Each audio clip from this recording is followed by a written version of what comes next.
Hello future bankers. SBI PO की notification आने के बाद मैंने अपनी तैयारी डेडिकेशन के साथ स्टार्ट कर दी है। मैंने सुबह उठकर सबसे पहले क्वांट का एक एसबीआई पीओ परी का सेक्शनल मॉक दिया, जिसमें मेरे 91.50 परसेंटाइल आए। मॉक में मेरे 15 अटैम्प्ट हुए थे और उनमें से 2 क्वेश्चन रॉन्ग भी हो गए थे, क्योंकि मैंने थोड़ी मिसअंडरस्टैंडिंग हो गई थी। कुछ क्वेश्चन थोड़े से गलत पढ़ लिए, जिसके कारण मेरे 2 क्वेश्चन अटैम्प्ट गलत हो गए, जिसके बाद भी मेरा 12.5 का स्कोर आया। और आपने भी क्वांट का कोई सेक्शनल मॉक दिया है तो उसका अपना स्कोर कमेंट में ज़रूर बताएं।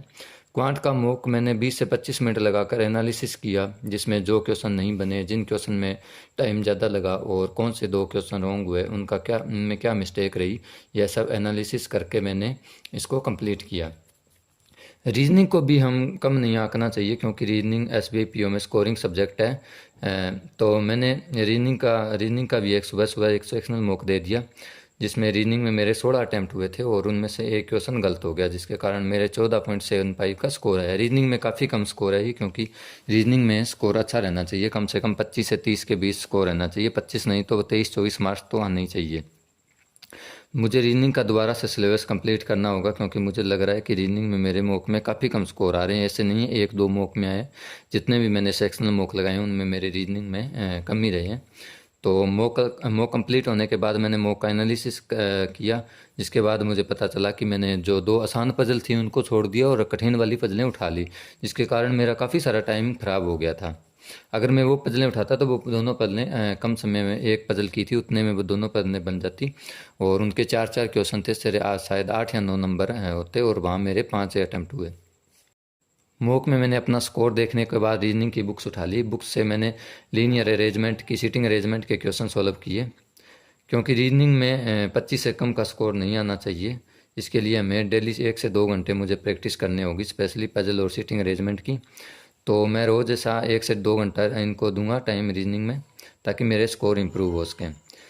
रीजनिंग के मॉक को एनालिसिस करके आज मुझे एक बात तो समझ आई कि हमें सारी पजल देखकर फिर ही कोई इजी पजल उठानी चाहिए, क्योंकि मैं इजी पजल उठाता था मेरा 3 से 4 नंबर का ज़्यादा मार्क्स आते इस मॉक में।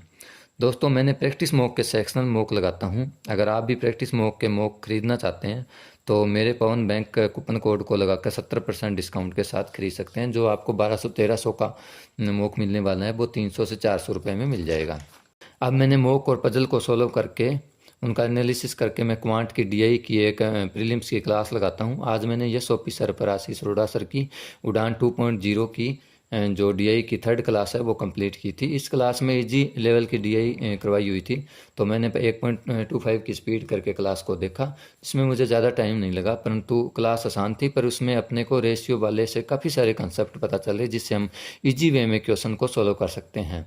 और इसके बाद दोपहर को मैंने 2 घंटे आराम करके शाम के time the math hero pro batch में से आशीष सर की एक टाइम एंड वर्क की कलर की मेंस लेवल की क्लास की, और ये 2nd क्लास थी जिसे मैंने कंप्लीट किया। इसके अंदर इजी मेंस के क्वेश्चन थे, आरआरबी कलर के, IBPS clerk level mains level के क्वेश्चन थे, जिन्हें सोल्व करने के मुझे कोई ज़्यादा दिक्कत नहीं हुई। मैंने लगभग क्वेश्चन सोल्व कर दिए थे। और इसके बाद लाइट चली गई थी, तो काफ़ी टाइम मेरे से कोई मॉक वगैरह या टेस्ट नहीं लगाया गया।